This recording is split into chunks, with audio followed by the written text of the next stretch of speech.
Hey guys, and welcome to the first video in a series about of videos about addiction. Welcome to the Habet online website, and also welcome to my personal life. My name is Joey Sordyl. I'm an actor, and I'm here because I also believe very strongly in the subject, and it's something that I feel is very important to talk about. And I think it's something that has been approached in completely the wrong way, which is exactly why Habet wanted to do this with me, because we agree on that. So, let's think a little bit about addiction. Addiction has always been a taboo subject. It's something that people have always been alienated for. If you're an addict, you tend to be thrown out of your social group. People kind of tend to look at you as though you were an outcast, as though you're a problem. So why is that? There are drugs, obviously, like heroin, that do cause a chemical reaction in the body, which does leave you craving more after even 20 days.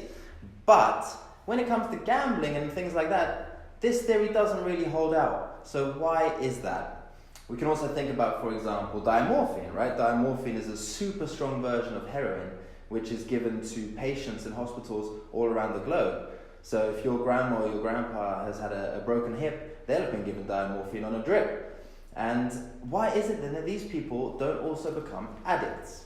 So we need to think of a completely different theory. Now, luckily, earlier in the 20th century, there were some experiments done along this line.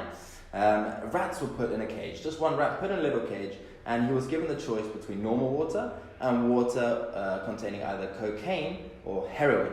Now, in this situation, the rat almost every single time went for the heroin or the cocaine-filled water. And in the end, it would die, it would kill itself, it would overdose. Now, that experiment seems to suggest that it is indeed the drug that makes you addicted. But Professor Bruce Alexander in the 1970s noticed something very interesting. The rat is always alone, right? The rat is always alone in the cage. So what happens if we put this rat in a cage full of other rats, where the rats can socialize, they can play, they can have all the sex they want, and we still offer them the exact same water? We offer them normal water and water with heroin or cocaine.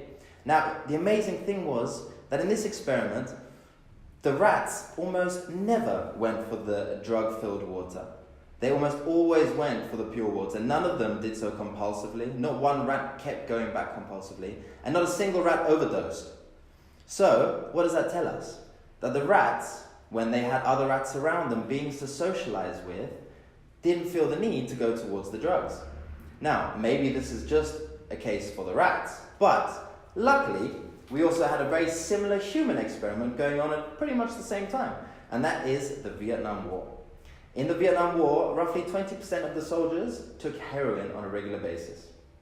Now, we'd expect at least some of those to come home and to still be addicts when they get back from the war. But actually, 95% of the soldiers that came back stopped immediately.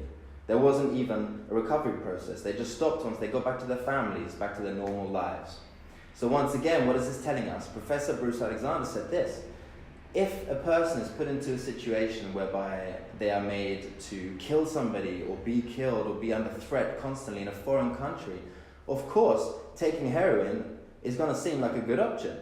But once you're back home with your family, with your loved ones, when nobody is threatening to kill you every single day, then that need just disappears. So what that really tells us is that we've been looking at drugs and addiction wrong, not just drugs, but any addiction wrong, for our entire lives, because addiction is something created by the cage in which we find ourselves, not by the chemical. So, if we think about our society and how we connect with each other, then we find a conclusion to problems of addiction. Because really they're a problem of connection. We've become so disconnected from one another that we need to get connected to things that are outside of our social boundaries, outside of our human norms. Now, a human will get connected to anything because it's in our nature. We're social beings. We must get connected to something, whether it's cocaine, whether it's heroin, whether it's cars, whether it's women. There's always something that we're going to get connected to. Now, we have to make sure that in the future, to change problems of addiction and to combat them truly at their core, we have to reconnect as a society. We have to reconnect as human beings. We have to understand that the connections that we build within our family, within our friendship groups, are what keeps us stable, keeps us steady, and keeps us sane.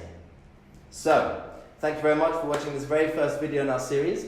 I hope you guys enjoyed it. And I hope you learned something. And join in again next time. Cheers, guys.